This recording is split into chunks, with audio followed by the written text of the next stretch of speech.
So, Greg, you've got this metaphor for sort of a cardinal sin that's been occurring in the blockchain world, and call it biting the apple. That's the Garden of Eden metaphor. Can you explain that a little bit? Yeah, so it came out from the various conferences that were happening here in Zug through June, July, and people talking to me about how they didn't really need yet another layer one, and the idea that the whole blockchain world was solved, the layer ones, layer zeros, etc. And actually, my position is that it's quite the opposite. None of it has been solved. I think one of the most pernicious things that has happened in this industry is the requirements of venture capital, particularly Silicon Valley style venture capital within this context. And Silicon Valley style venture capitalism is to throw an awful lot of money at something in order to dominate an industry and then at a later point to implement a useful business case. But the question nonetheless would fall out of that conversation. So what is your business case? How do you as a company make money that we're investing in? I obviously wasn't there, but if you're a fly on the wall, I think the summation of the conversation would be along the lines of, well, we hadn't actually thought of that. You know what? We'll operate the blockchain. And see, that's the thing, is that the minute that you make that transition from the Garden of Eden, the state of grace, to having done the one thing you were told not to do, which is to bite the apple in this context actually is, in order to be a blockchain, a resource layer for all, nobody can own it. Nobody can control it. And if you bite the apple, you change everything. You exit the state of grace and you enter this state where you are now infrastructure. It's impossible for you to become a global open resource for all because you're the operator. And that's the thing I think has happened again and again and again. And even things that started being relatively in a state of grace, albeit a proof of concept, Ethereum, it moved from proof of work to proof of stake. And we're now told that the move to proof of stake was not about what we were told it was for 5 years, which was to increase throughput. We're now told that it's to improve the ESG score. So in a sense, what they were really doing was selling out the potential of the future for immediate short-term gain. And that gain was very much in that sort of number go up, when Lambo, when Moon type Right. nonsense. And I feel that that whole crypto aspect of cryptocurrency and blockchain is the cancer that has eaten at the potential of this industry to achieve the potential. Sorry, rephrase. When you think what blockchain can do, it's a very simple thing, but it's an incredible thing. It's to remove the need to trust the messenger, but instead to be able to trust the message securely at scale. And when you think of all the layers of intermediation and control that that can strip away, its effect becomes enormously enabling for everybody. It flattens the playing field. It removes the ability.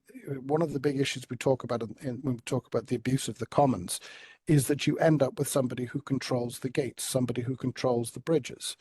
And those pieces become points where somebody is actually able to make money from controlling the infrastructure, not by adding value to the infrastructure. And the whole idea of blockchain is to return us to a state where there's a common base upon which we can all work, and we all have to add value to that. So selling out the future for short-term gain is something that has happened again and again and again. I think when we were discussing this in the longer form video, Craig, you surmised this as being the greatest sin. Yeah, basically if you just think of if there's a single theme to the Bible overall, all the all the things in it that, do this, don't do that, whatever. The summation of the stories, all the lessons that are in there, really boil down to never, ever, ever trade the future for the present. Because you'll never get out of it. You always think you will, but that's the trap. And like you said, I guess you go from the situation where you could say, hey, look, there is a gold mine. Thank goodness we can all do business in a common gold thing now. To saying, hey, I own a gold mine. And now you start changing your intentions and things get weird. Um, and that's obviously not good. Um, so yeah, anyway, that's interesting. So like, how, it's interesting also the story of how we got to this point where part of it's technical, part of it's social, but Ulf knows more about this than I, but there's this pattern where we go from having a good idea to implementing it, taking a couple of shortcuts, and then just being stuck with that. And we can never get back to this, like you said, like a state of grace. We can never get back there. And there's all these barriers to that. Yeah. It's, And I mean, there is a dynamic that plays out over and over again. And if we go back a few years with when blockchains started becoming popular, people started talking about them. The conditions for success weren't really there. The technology was not yet mature. We didn't quite yet know how to build really good, scalable, usable blockchains. So there were some interesting prototypes, but also the demand wasn't there. If you think about how much has happened since then, not least the whole dynamics around Twitter, Musk buying Twitter, the dollar being challenged as a world currency and everything. I mean, we live in a different world now than 10 years ago. wow, So yeah. I would say, people didn't flock to blockchains because they weren't mature yet, and also the need wasn't perceived to be there. And then there was this big juicy apple. You could obviously make a lot of money on the movements of the currency itself. So you were actually there, you had a lot of crypto, you could make money through market making and pyramid schemes. Why not do that? I mean, it's a huge temptation. And it's not necessarily that there was a great opportunity that was rejected in favor of this. The opportunity was not there yet. And I think that's how it often goes.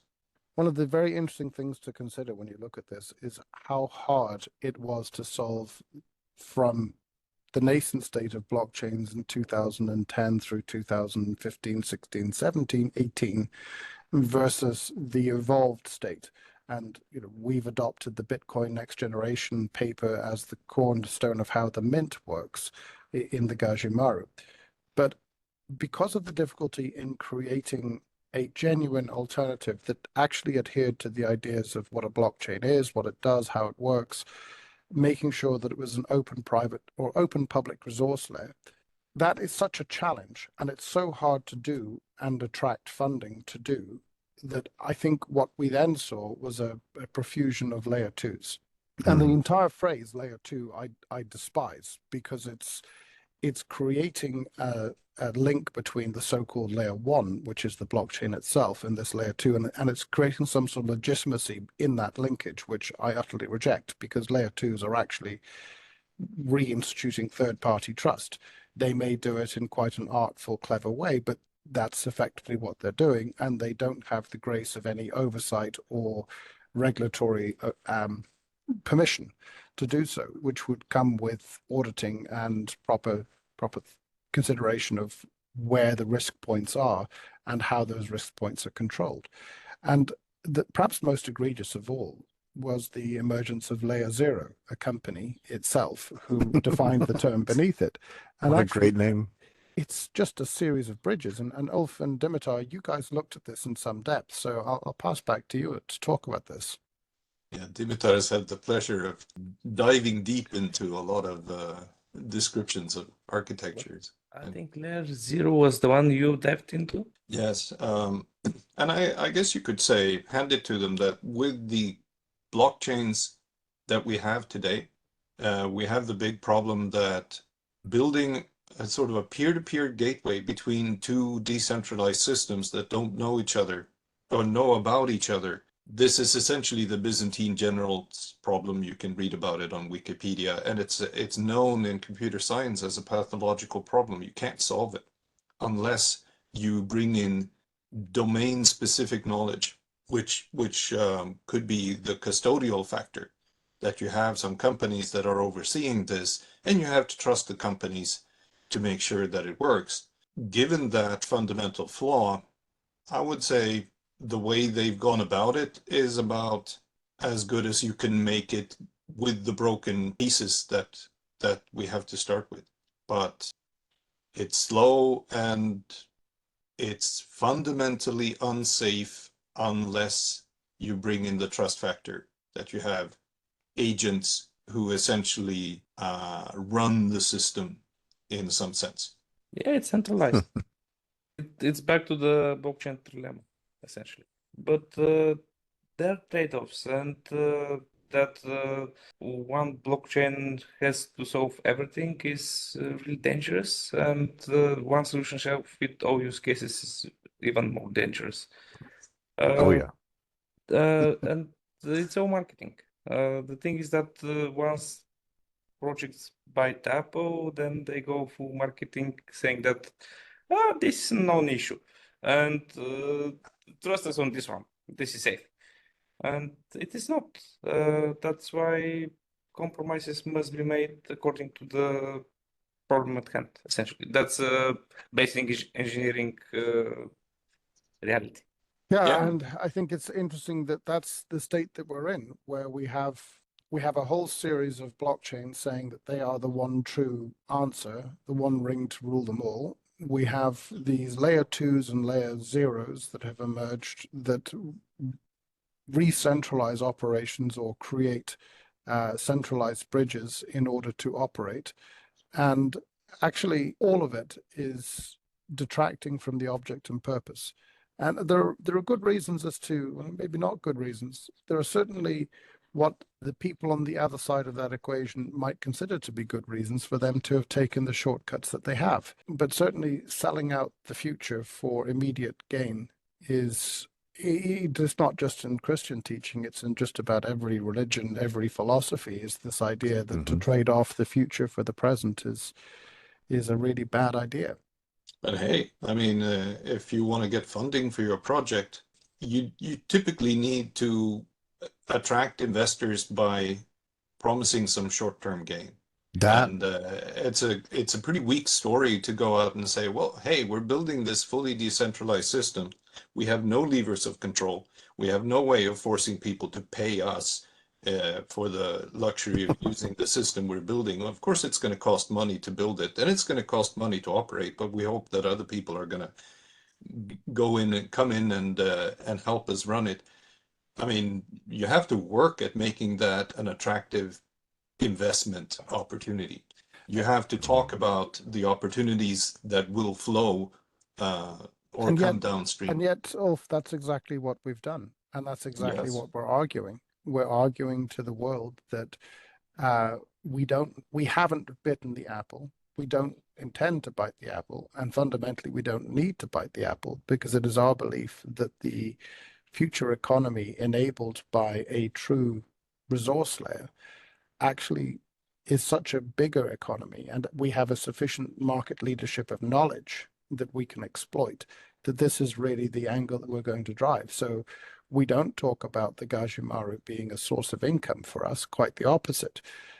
What we do talk about is that we can build products, platforms, applications, infrastructure of our own on the Gajimaru as a common resource layer, and invite the likes of Hedera, Algorand, Avalanche, etc., to instantiate infrastructure within the Gajimaru, their own. They are infrastructure. They have made that choice to be infrastructure, not a resource layer.